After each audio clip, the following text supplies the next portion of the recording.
श्री राम। आप सभी के हृदयस्थ ईश्वर को वंदन करते हुए गोस्वामी तुलसीदास रचित श्री रामचरितमानस इस ग्रंथ का जो प्रथम सोपान अर्थात बालकांड का जो हम चिंतन कर रहे हैं, सज्जन हो, यह हमारा कथा निरूपण क्रमांक 65। हमने पिछले कथा विभाग में इस रामचरित मानस रूपी सरोवर से बह रही हुई यह प्रेम धारा किस तरह से महानद सोन के साथ मिलते ही एक अत्यंत विशाल समुद्र की तरह बड़ी हो जाती है, यहां तक का कथा भाग समझने की कोशिश की। सज्जनों, यह केवल चौपाइयां कोई लौकिक सरिता की बात नहीं कर रहे हैं, कोई लौकिक सरोवर की बात नहीं कर रहे हैं। यह मनुष्य जीवन के सिद्धांत है, अर्थ धर्म काम और मोक्ष की परिपूर्णता का शास्त्र है रामचरितमानस। और इसलिए गोस्वामी जी हमें इसके उद्गम बिंदु से लेके इसके विशालता जहां उसे प्राप्त होती है वहां तक का समस्त चरित्र समझा रहे हैं। हमने चौपाइयों का गायन कल के ही कथा विभाग में किया हुआ है, इसलिए आज हम सीधा कथा विभाग में प्रवेश करेंगे। सज्जनों, हमने दूसरे दोहे के अंतर्गत एक चौपाई का अध्ययन किया था, जहां गोस्वामी जी ने संतों के समाज को चलता फिरता प्रयाग इस रूप में हमें समझाया था। मुद मंगलमय संत समाजु, जो जग जंगम तीरथ राजू। यह संत समाज एक देशीय नहीं है। जो मुमुक्षत्व को प्राप्त होता है, जिसके जिसके जीवन में जिज्ञासा है, उसके जीवन में यह संत समाज प्रवेश करता है और उसे पावन कर देता है। जिस तरह से लौकिक प्रयाग श्रेष्ठ है, जिस प्रयाग में गंगा जी, यमुना जी और सरस्वती जी का त्रिवेणी संगम है, उस उदाहरण को गोस्वामी जी इस संत समाज रूपी प्रयाग के लिए हमें समझाते हुए क्या कहते हैं कि राम भगति जह सुरसरी धारा, सरसई ब्रह्म विचार प्रचारा, विधि निषेधमय कलिमल हरणी। तो इन तीन नदियों के ये तीन गुणधर्म गोस्वामी जी हमें बताते हैं कि राम भगति जह सुरसरी धारा, गंगा जी इस संत समाज रूपी प्रयाग के राम भक्ति का तत्व है। सरस्वती जी सरसई ब्रह्म विचार प्रचारा, सरस्वती जी को इस संत समाज के त्रिवेणी संगम का ब्रह्म तत्व इस रूप में गोस्वामी जी ने समझाया है। शायद आपको याद होगा, तब मैंने सरस्वती जी और ब्रह्म तत्व का विस्तार आपको समझाया था। अगर संक्षेप में कुछ बातें आपके सामने रखूं तो ब्रह्म तत्व यह चर्म चक्षु से नहीं देखा जा सकता, उसके लिए प्रज्ञा चक्षु चाहिए, आत्म चक्षु चाहिए। तो इस चराचर में प्रभु रामचंद्र का यह रूप व्यापक रूप से भरा पड़ा है, लेकिन हमें उसकी अनुभूति नहीं आती। जिस तरह से त्रिवेणी संगम में सरस्वती जी बहती है, यह संत अनुभूति है, लेकिन हमारे जैसे लोगों को मां सरस्वती के दर्शन प्रयाग क्षेत्र में नहीं हो सकते हैं। जब आप संत समाज रूपी इस प्रयाग में स्नान करोगे, तब आपको राम कथा के अधीन बहने वाले सरस्वती मां का दर्शन होता है, ब्रह्म विचार का दर्शन, ब्रह्म विचार की अनुभूति आपको संत के मुख से यह राम भक्ति सुनने के पश्चात होती है। तो यह संत समाज 3 नदियों से है। गंगा जी राम भक्ति है, सरस्वती जी ब्रह्म विचार है, और जो यमुना जी है विधि निषेधमय कलिमल हरणी। इस कलियुग के समस्त पाप हरण करने वाली यमुना जी इस संत समाज रूपी प्रयाग में बहती है। तो यह त्रिवेणी संगम जिस तरह से गोस्वामी जी ने इस संत समाज के रूप में हमें समझाया, सज्जनों, वैसा ही एक त्रिवेणी संगम हमारे हृदय में भी होता है। अनिवार्य है कि हम रामचरित्र का आश्रय लें, हम राम कथा का आश्रय लें, हम राम नाम का आश्रय लें। जिसने भी अंतःकरण पूर्वक इस राम कथा का आश्रय लिया, उसके जीवन में भी एक अत्यंत पवित्र करने वाले त्रिवेणी का उदय होता है। इसमें नदियां बदल जाती है, गुणधर्म बदल जाते हैं। एक नदी दोनों में भी है और वह है गंगा जी। लेकिन जिस तरह से प्रयाग में सरस्वती जी है और यमुना जी है, यह आत्म प्रचिति के त्रिवेणी में एक है गंगा जी और अन्य 2 नदियां हैं मां शरयू और महानद सोन। अब इन 3 नदियों के क्या गुणधर्म हैं? गोस्वामी जी कहते हैं कि शरयू कीर्ति रूपी मधुर सरिता है, यह कीर्ति रूपिणी है। गंगा जी यह अत्यंत पवित्र राम भक्ति की गंगा है, राम भक्ति की सरिता है।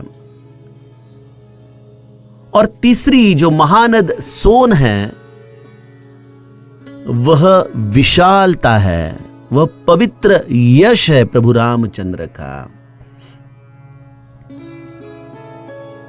तो जीवन के पुरुषार्थ प्राप्त करने के लिए अगर हम अत्यंत प्रामाणिकता से, अंतःकरण से प्रभु रामचंद्र का आश्रय ले, तो यह त्रिवेणी जीव के हृदय में सिद्ध हो जाती है। और इसके प्रमाण मैंने आपको पिछले कथा विभाग में बताए कि जिसने जिसने राम कथा का आश्रय लिया, उसके जीवन में उसे कीर्ति प्राप्त हुई ही है।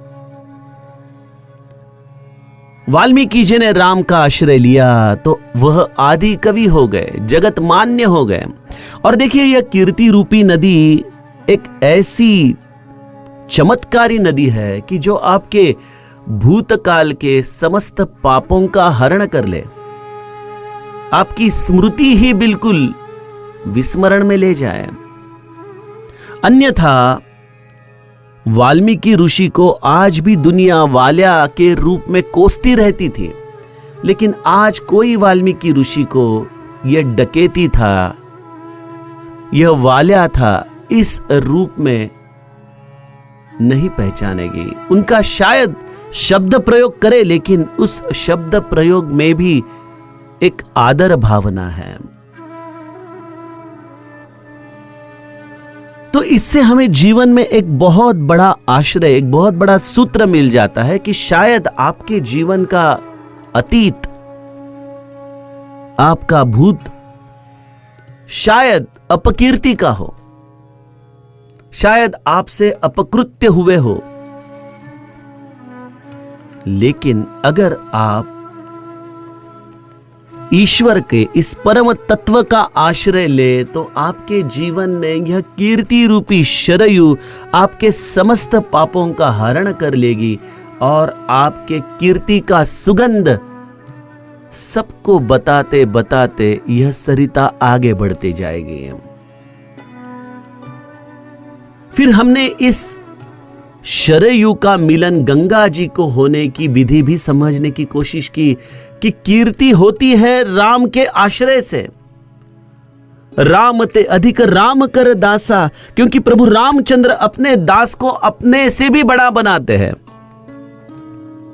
और यह चमत्कार होता है तो केवल राम आश्रय से होता है। इसलिए कोई जीव इस कीर्ति को अपने स्वयं के साथ न जोड़े। जीवन में जो कुछ आपको मिला है वह समस्त किसी के कृपा का फल है, यह कृपा का प्रसाद है। इस भावना से ही हम हमारे जीवन में लौकिक से अगर जुड़े तो हमारा यह कीर्ति रूपी शरयू का प्रवाह पवित्र गंगा जी में समर्पित हो जाता है। जीवन को पवित्र करने वाली, अकर्तुम भाव से भरने वाली यह गंगा जी फिर अपने पुरुषार्थ का विस्तार इतना बड़ा करती है कि यह जीव जो एक छोटी सी सूक्ष्म धारा से बहते बहते निकला था, उसका महानद सोन बन जाता है। इतनी विशालता उसे प्राप्त हो जाती है सज्जनों।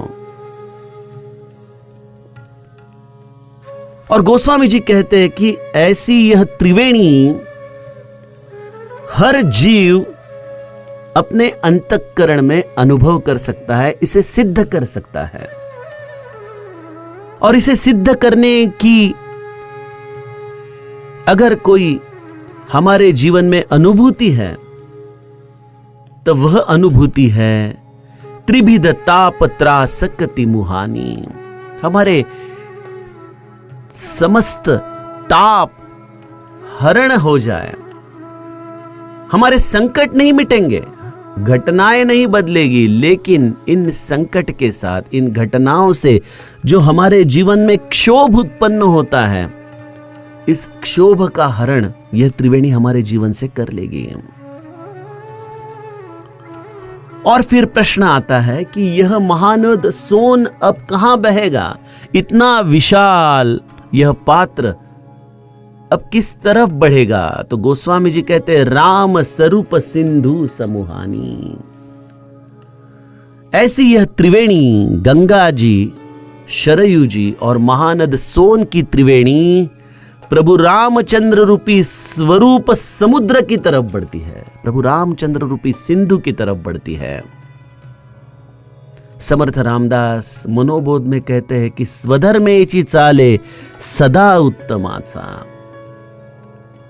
अपने स्वधर्म पर चलते रहना यही पुरुषार्थ है। और इस स्वधर्म में चलते चलते राम भक्ति की यह गंगा हमारे जीवन में निभाते रहना, इस तरह से अपने पुरुषार्थ को महानद सोन में विस्तार करते हुए इसे प्रभु रामचंद्र के स्वरूप तक जाने का एक निमित्त होना, यही है इस त्रिवेणी की सिद्धि। गोस्वामी जी कहते हैं कि ऐसी नदी श्री राम के स्वरूप की तरफ, इस समुद्र की तरफ बहते जाती है। यह विशाल नदी इस विशाल समुद्र में समाविष्ट होने के लिए अत्यंत लालायित है। और यही जीव का लक्षण है कि अर्थ, धर्म और काम आपने प्राप्त कर लिया, लेकिन उसके पश्चात मोक्ष की भी भावना आपके जीवन में इस परम तत्व की तरफ खींच ले। और यह सब कैसे हो सकता है? गोस्वामी जी कहते हैं मानस मूल मिली सुरसरी ही। अगर हम इस समस्त चिंतन को थोड़ा रिवाइंड करें और इसके उद्गम बिंदु की तरफ चले तो यह उद्गम बिंदु क्या है? गोस्वामी जी ने इसका उद्गम बिंदु बताया है कि असमानस मानस चकचाही, भई कभी बुद्धि बिमल अवगाही, भयहु हृदय आनंद उछाऊं, उमगेऊ प्रेम प्रमोद प्रबाहू।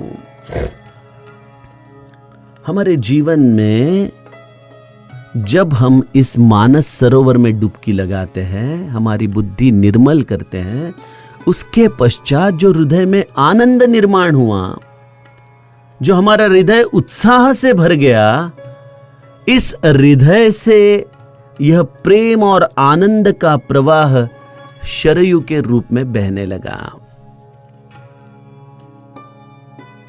तो सज्जनों, इस महानद सोन की ऊर्जा है हृदय का प्रेम और आनंद। तो हमें नित्य अनुसंधान में रहना है, नित्य हमारे स्वरूप के साथ समग्र रहने का अध्ययन करना है। इस प्रभु रामचंद्र के सगुण चरित्र पर प्रेम करते हुए उसकी अनुभूति हमें अपने हृदय में करनी है। उस कथा के स्मृति में रहते हुए प्रभु रामचंद्र के इस सगुण रूप से अत्याधिक स्नेह हमें करना है।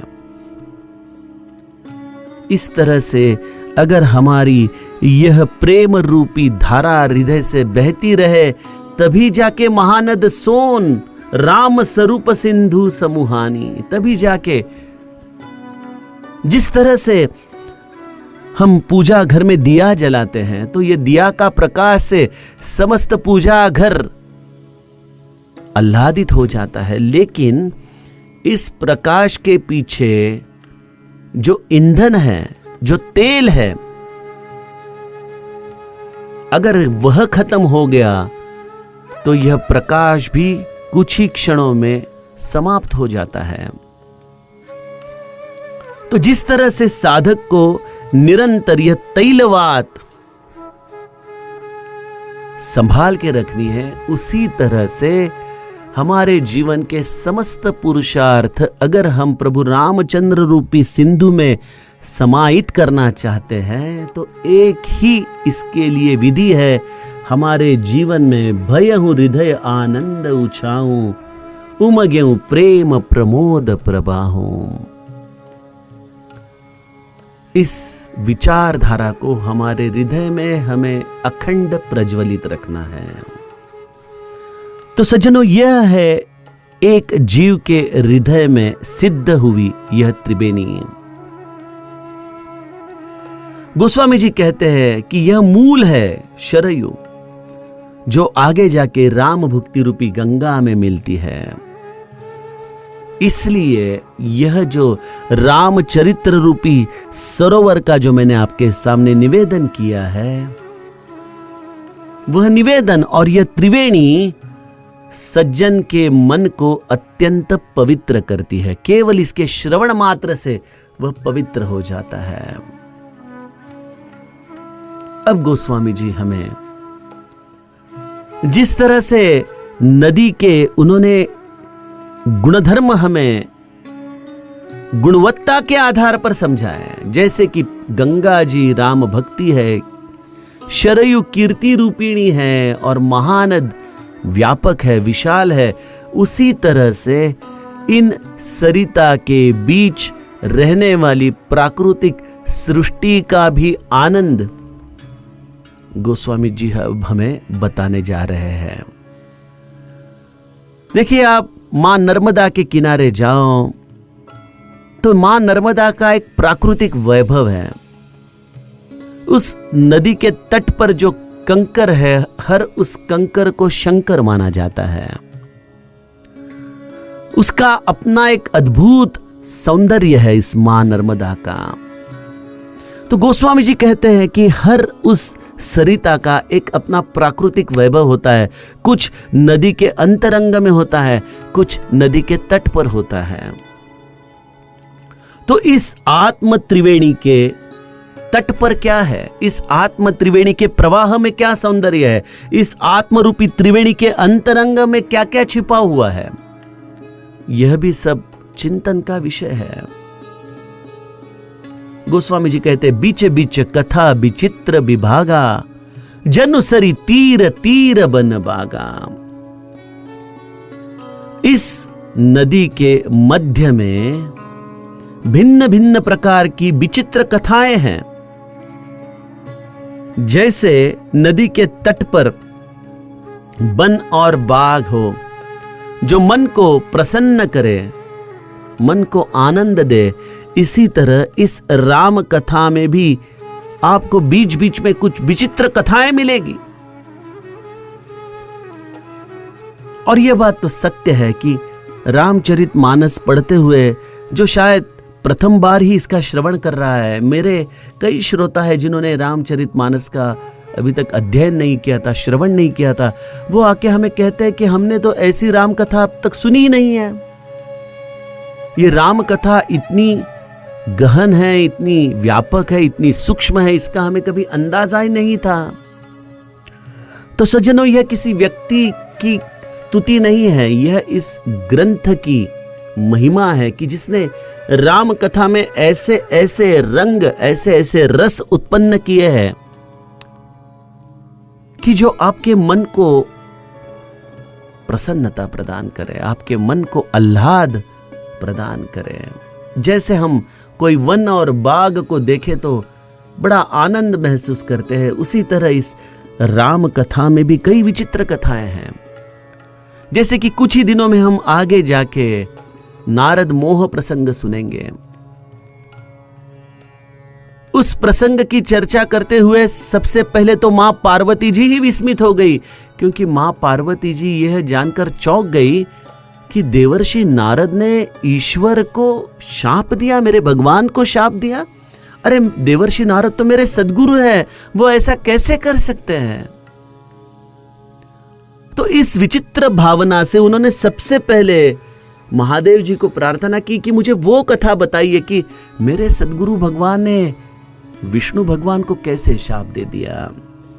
तो यह एक विचित्र कथा है। प्रताप भानु के चरित्र में भी हम जाएं तो उसे रूखड़ कथा कह सकते हैं, क्योंकि उस कथा में कहीं पे भी प्रभु रामचंद्र का नाम नहीं है। एक डेजर्ट की तरह, एक रेतीले मैदान की तरह, एक शुष्क ऐसी प्रताप भानु की कथा है, लेकिन उसका भी एक अलग निमित्त है, प्रयोजन है इस कथा के अंदर। तो वह भी एक विचित्र कथा है। ऐसी कई विचित्र कथाएं आपको इस रामचरित में मिलेगी, लेकिन इन कथाओं से आपको वही आनंद मिलेगा जैसे आप किसी सरिता से, नाव से आगे जा रहे हैं और बीच बीच में वन और बाग देख के प्रसन्नता अनुभव कर रहे हैं। गोस्वामी जी कहते हैं कि उमा महेश विवाह बराती, ते जलचर अगणित बहु भांति। शिवजी और पार्वती जी का विवाह, यह इस नदी में जो अनंत जलचर जीव है उनकी तरह ही इस विवाह में सम्मिलित हुए बाराती है। महादेव और माता पार्वती का विवाह सच में मन को बड़ा आनंद देता है इस राम कथा में। जैसे कोई नदी में अत्यंत मनोहर जलचर जीव हो, जिनके आकार तो विचित्र हो, लेकिन जिनका दर्शन मन में एक जिज्ञासा उत्पन्न करे। हम देखते हैं ना, वो समुद्र के नीचे जो मछुआरे गोते लगाते हैं और वो आज विज्ञान के वश इसका वीडियो शूटिंग कर सकते हैं, तो हम भी स्तंभित हो जाते हैं कि इस जल सृष्टि में कितने अनंत जीव है। उनके आकार, उनके रंग, उनके चलन वलन की स्थिति, यह सब देखते हैं तो हम स्तंभित हो जाते कि इस ईश्वर ने कितने अनंत प्रकार के जीव बनाए हैं। और अचरज की बात है कि हर जीव के अंदर वह बसता है, हर जीव के अंदर एक मन है। इस मन के द्वारा वह संवेदना से जीता है, उसके अंदर एक बुद्धि भी है, उसके आधार से वह अपने देह का रक्षण करता है। तो यह समस्त चीजें जब हम सूक्ष्मता से देखते हैं तो हम बड़े अचरज में आ जाते हैं कि यह सृष्टि कितने रंगों की है। तो गोस्वामी जी ने भी इस सृष्टि को मां पार्वती और शिव जी के विवाह के साथ जोड़ा है, क्योंकि यह समस्त उनके ही तो अपत्य है। गुरु पितु मातु महेश भवानी, इस समस्त ब्रह्मांड के जब महादेव और माता पार्वती गुरु पितु मातु है, तो वह केवल मनुष्य योनि तक ही सीमित नहीं है, वह हर उस जीव के मां बाप है, हर इस जीव के। समर्थ कहते हैं जगी पाहता देवहा अन्नदाता। यह ईश्वर का रूप ही तो इस सृष्टि में सबका भरण पोषण करता है, अन्नदाता है वो। कितने प्रकार के जीव है, इनके कई प्रकार के अन्न हैं, लेकिन यह इतना विज्ञान रूप से साइंटिफिकली कौन डिजाइन कर सकता है? हम जलचर की अगर बात करें तो हमें कभी कभी क्रूरता लगती है, लेकिन वह एक जैविक साखली है कि एक मछली को दूसरी मछली खाकर जीती है। उसी तरह से इनका संवर्धन इस सृष्टि में चलता है। तो इसकी जो नियमावली किसी ने बनाई है वह है माता पार्वती और महादेव। उनके सृष्टि में हम रहते हैं और हम समस्त लोग उनके ही विवाह के बाराती है। हर एक जन अलग अलग स्वभाव का है। गोस्वामी जी ने कितना सुंदर छंद उस विवाह में लिख के रखा है ना, कि कैसे कैसे लोग हैं। कोई एकदम बड़ा है, कोई मोटा है, तो कोई एकदम पतला है, कोई केवल मुख लेकर आया है तो कोई धड़ लेके आया है, किसी ने अपने शरीर पर ताजा खून नहाकर वो आया है। ऐसे कई प्रकार के लोग इस बारात में शामिल हैं। सज्जनों, यह है सृष्टि की रचना, क्योंकि इस सृष्टि में कोई व्यक्ति एक जैसा नहीं है। बस हर एक जन अपने अपने मस्ती में जी रहा है। कई लोगों को यह बोध ही नहीं है कि उनके माता पिता रूप में तो महादेव और माता पार्वती है। जैसे कोई विवाह में कोई मुफ्त का खाना मिलता है इसलिए आ जाते हैं, उन्हें तो मालूम नहीं किसकी शादी, उन्हें तो बस खाने से मतलब है। उसी तरह से हमारे जैसे भी कुछ जीव है जो जानते ही नहीं कि यह तो महादेव और माता पार्वती के विवाह का जीवन हमें प्राप्त हुआ है। अन्यथा हमें कौन खाना खिलाएगा? क्या हमारी पात्रता है कि हम खाना खा ले? लेकिन हमें ऐसा लगता है कि किसकी भी शादी हो हम तो खाना खा रहे हैं बस। तो सज्जनों, जान लीजिए, हम सब बाराती है जो इस शिव जी और माता पार्वती के विवाह में सम्मिलित हुए हैं। गोस्वामी जी कहते, रघुबर जन्म आनंद बधाई, भवर तरंग मनोहरताई। प्रभु रामचंद्र के जन्म प्रसंग में जो आनंद अयोध्या वासियों ने मनाया है, अरे केवल अयोध्या वासी नहीं, समस्त त्रैलोक्य में आनंद छाया है। सूर्य भगवान भी अपना रास्ता भूल चुके हैं। 1 महीने तक वह अयोध्या में स्थिर रहे और समस्त अयोध्यावासी 1 महीने तक यह आनंदोत्सव मनाते रहे, लेकिन किसी को भी समय का भान ही नहीं रहा है। गोस्वामी जी कहते हैं यह आनंदोत्सव भी इस नदी के भौरे हैं। जैसे भौरे में अगर कोई फंस जाए तो उसे समझ में नहीं आता उसमें से कैसे निकले, वो बस उसमें डूबते डूबते डूबते नीचे चला जाता है। लौकिक भौरे तो खतरनाक है, लेकिन प्रभु रामचंद्र के आनंदोत्सव के जो भौरे हैं, भंवर, अगर उसमें हम डूब जाए तो सही मायने में तैर जाए,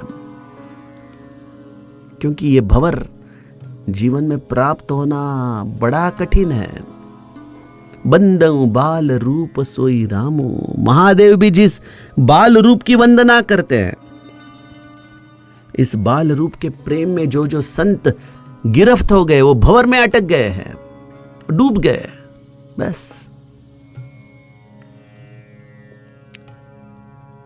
और जो लोग त्रयस्थ होकर शायद इस चरित्र को सुने, उन्हें भी बड़ा आनंद आता है, क्योंकि तरंग मनोहरताई, उसके ऊपर जो आने वाले तरंग है, हमारी राम कथा में भी जो राम जन्म का निरूपण रहता है उसमें लोग विशेष आनंदित हो जाते हैं, विशेष प्रफुल्लित हो जाते हैं। भले वो बाद में भूल जाए, लेकिन कोई उसमें रहता है जो भंवर में फंस जाए और बस गोते लगाते लगाते नीचे निकल जाए, और कोई इसकी तरंग, इसकी मनोहरता देखकर इसके स्मृति में खो जाए, उसका आनंद ले। तो गोस्वामी जी कहते हैं इस नदी में जो भंवर है वो प्रभु रामचंद्र का जन्म है। ये तरंगाएं हैं, ये भी प्रभु रामचंद्र के आनंदोत्सव का प्रतीक है। बाल चरित चहु बंधु के बनज विपुल बहुरंग, नृप रानी परिजन सुकृत मधुकर बारी बिहंग।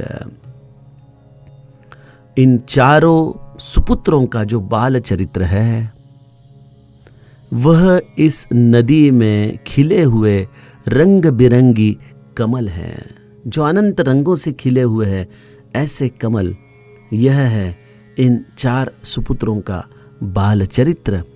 और महाराज श्री दशरथ और उनकी रानियां तथा समस्त कुटुंबों के सत्कर्म, यही इस नदी के भ्रमर है, जल पक्षी है। जैसे जल पक्षी इस नदी के सतल पर हमेशा उड़ते रहता है, जैसे भ्रमर हमेशा इस कमलों के अगल बगल में ही अपना वास्तव्य रखते हैं, उसी तरह से यह समस्त अयोध्यावासियों का सत्कर्म है, जो उन्हें इस प्रभु रामचंद्र से जुड़ते हुए, इस कथा से जुड़ते हुए अपना जीवन व्यतीत करने का सद्भाग्य प्रदान कर रहा है। सज्जनों, इस तरह से गोस्वामी जी हमें इस राम कथा की प्रवाहित धारा और इसका नित्य नया आनंद समझा रहे हैं। आइए इसी रामचरित रूपी सरिता का अध्ययन आगे के कथा प्रवाह में देखें। जानकी जीवन स्मरण। जय जय राम।